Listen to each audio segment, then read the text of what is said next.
Crusaders edge out the Blues in an 81st minute penalty from James O'Connor to win it. Fijian Drua back in the winner's circle in Lautuka. Brumbies win an absolute snooze fest over Moana Pacifica. Chiefs are back on top of the table, and Force and Canes play out the first ever draw in this year's Super Rugby. Before we get into it, let me know in the comments what you guys thought of round 10 of Super Rugby.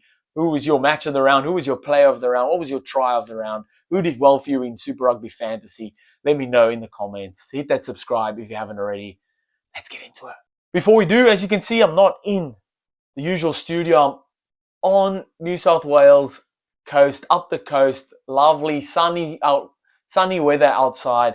And I'm doing the most. You gotta get the content out. Gotta get Super Rugby content out. And right after this, I'm going to the beach. So bear with me. The sound might not be the best, and the view at the back might not be the best, but we're still here out you giving the content that you guys need. We're going to get into it. And so we'll stay on the Crusaders versus Blues. Firstly, 25-22, James O'Connor, 81st minute penalty. How good? As a fly-off, you're just like this.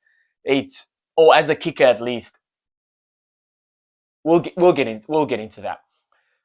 Crusaders got into their work early. Tamati Williams crashing over to score, taking Blues, kind of taking them on in their own game. Physical up front, Piggies getting into their work, forward dominated, and in that weather, I think both packs of forwards were absolutely loving it because they were both to and froing each other with tries and penalties and lineouts and scrums, and doing the most. The Piggies were up front. I thought Christian Leawili for Crusaders was fantastic, man. He was my standout in this game. So good, so versatile as well. So while he loves the tough stuff, carrying the ball, strong tackles, at ruck time stealing the ball as well, but he's also fantastic in the lineouts. So really good at stealing opposition's ball, but getting his own ball as well. He was fantastic. He was 1 try, 7 carries, 1 defender beaten. 17 tackles and 2 turnovers. That is an absolute shift from Christian Leawili. And with all the question marks around All Blacks back rowers and spots up for grabs, that's how you put your hand up, for sure. I thought Hoskins Sotutu was great as well. The 2 8thmans going at it. He was fantastic, ever present, all around. Also, again, similar to Christian Leawili, loving all the tough stuff, but can also do the fancy stuff. That out the back door try assist. Unreal. Lovely stuff that. But man, down to the wire, it came down to it, and James O'Connor stood up. 81st minute penalty. That's all those times where you're kicking by yourself, practicing, no one's around, no crowds around, you're just kicking the ball, getting the ball kicked back, or going to fetch your own ball and just kicking, leads to games or to opportunities or to situations like this. And you nail that 81st minute penalty to win it for your team. How good, man. It's fantastic. And that's just the big question here that a few people have been asking around James O'Connor.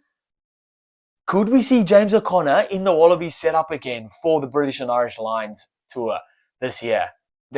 Man, he checks a lot of boxes. You think experience? Check. Been there, done that? Check. In form right now? Check. Like, there's not much else that you're looking at other guys where Noah Lolesio is signed for overseas, so whether he still plays or whether he's in the mix this year, who knows? Tom Liner, he's been fantastic for the Reds, I will say that. Kicking extremely well off the tee. Although he's not the biggest body, puts his body on the line and defensively, and that's what you want. Like, opponents run down that channel all the time. And Fluff, if you're not going to stand up and make your tackles, it's going to be a long day for you there. And I do think Tom Liner puts his body on the line every time he gets an opportunity, or every time anyone runs in his channel, makes like big efforts to make that tackle. Ben Donaldson is the other one there, putting his hand up. He's been good for the Force, a lot more attacking. Kicks well off the tee as well. He's got a massive boot out of hand. Then at the Waratahs, although Lawson Crichton has been starting, he hasn't played for Wallabies. So I don't know if they will look to him at all. Tane Edmed has made his debut for the Wallabies. He's more of kind of that mold, that similar mold to the rest of the guys. A bit more attacking intent, kicks well off the tee as well, strong defensively, and kicks well out of hand. I just think James O'Connor, everything in the background, it's like when a quarterback, right? The older they get, I feel like the better they get because they start to understand the game a little bit more or much better. They understand themselves better as well. They know what they're good at. They know what they're not the best at. And they look then to other players to complement them there. So where they're lacking in, let's say it's kicking, they know to shift the ball on or to get guys in positions that can help them kick in that regard. Distribution, you work closely with your 9 and your 12 and your fullback to make sure the ball gets to where it needs to be. Controlling your forward pack or your team, you're more confident in telling them where to go.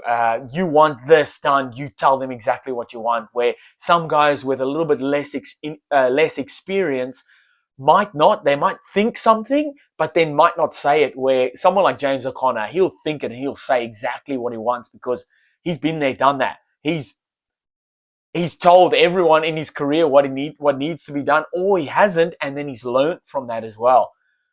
So whether they bring him in to start or whether they just bring him in to be around the 10s, it'll be a fantastic. It's like having a joke up your sleeve. Look how well he's done for Taha Kemara at the Crusaders. How highly he speaks of James O'Connor and how anytime he needs something, he asks a question, James O'Connor will reply straight away, or O'Connor will be in his ear about, come on, mate, let's go and train, or let's go do our recovery. That's experience that you can't buy. And I think that'll be instrumental for the Wallabies not just the Wallabies 10s, but the Wallabies backline, the Wallabies squad, because he's obviously not going to just share his knowledge with the 10s. He's going to share what he thinks with the backs, with the forwards as well. And that connection between backs and forwards will be vital come this British and Irish Lions tour, because we don't know. Also, like coaching staff, there's Joe Schmidt. Yes, he's still sticking around for this, but after that, like there's question marks around that as well. And if you can have some stability or someone who knows exactly what they want at fly-off running the show, it just helps make everything else a little bit easier. So I think James O'Connor definitely in the squad for the British and Irish Lions tour. Whether he starts or sits on the bench, that's up to the coaches. But I think having him in there will be instrumental to everyone in the squad. Get James O'Connor back in there. What do you guys think? Aussie fans, Kiwi fans, just fans in general, would you have James O'Connor back in the Wallabies setup? Crusaders fans, what have you thought of him being part of the Crusaders? He's been fantastic, I think, and it's a great get for the Crusaders and can be a great get for the Wallabies as well this year.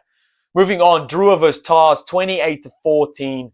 Fijian Drua back in the winner circle after a couple of losses back-to-back. They'll be smiling. They love playing at Lautoka. On the other hand, Waratahs not good at all. Last week, humming at home, beat the table-topping Chiefs, and in this week, missed 37 tackles and just can't string phases together, can only score 14 points. Just the up and down, the yo-yo of this Waratahs squad at the moment. It's year of the Tahs, hey? For me, it's year of the Tahs, but gotta string more consistent footy together because this up and down just gets everyone like, come on, man. You don't know which Waratahs squad are going to pitch up on the day. But huge effort from the Drua. They were fantastic. Although, yes, they scored 28 points and they scored a couple tries. I think if they can round off 80% of the opportunities they create for themselves, Fiji and Drua they can just blow teams out of the park. Because that many times, line breaks or offloads that turn into line breaks, or they get phases going, they get rolling, and the guys can just break open the game from anywhere, but then the ball gets turned over that last ruck, or the pass doesn't go to hand, or they drop the ball.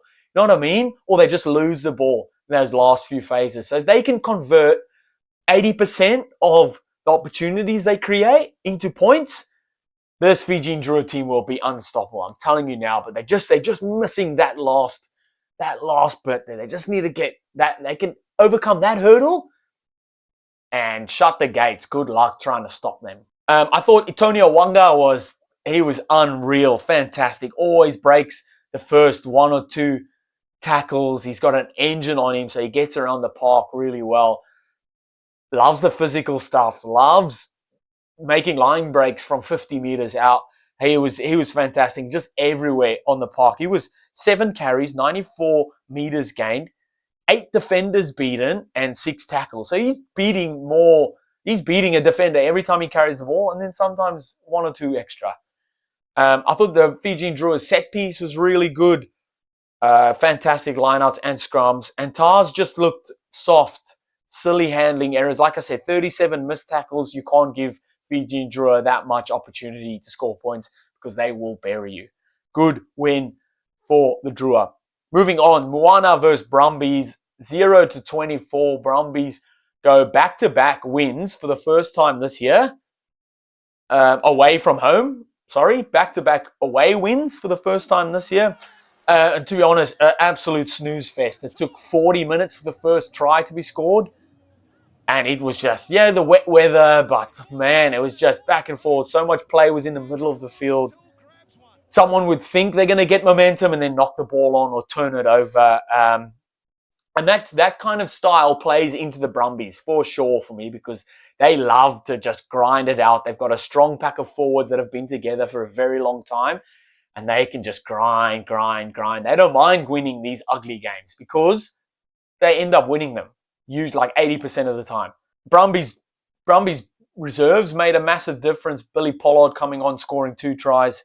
Really, really good there. But not much else, man. Brumbies would just be happy with that win because it was boring. It was boring. Let's be honest. Moana, just forget about it and move on, man. That was a boring game. Take the errors, turn them into learnings, and on to the next one. Chiefs versus Highlanders, 46-10. Do love me and New Zealand, a Kiwi derby. Always lives up to the hype. Exciting footy throughout. Fantastic, especially off the back of that Moana Brumbies game. Moving into this game, it was great. And some lovely tries. I thought Leroy Carter was, again, fantastic. Gets better and better every game he plays, it seems like, showing what he can do at this level and then what he's capable of as well, man. Just because sometimes it looks like he's got spiders on him. He's just shrugging tackles off. He's so elusive, so strong as well, so powerful. You think you get a half tackle on him and he busts through.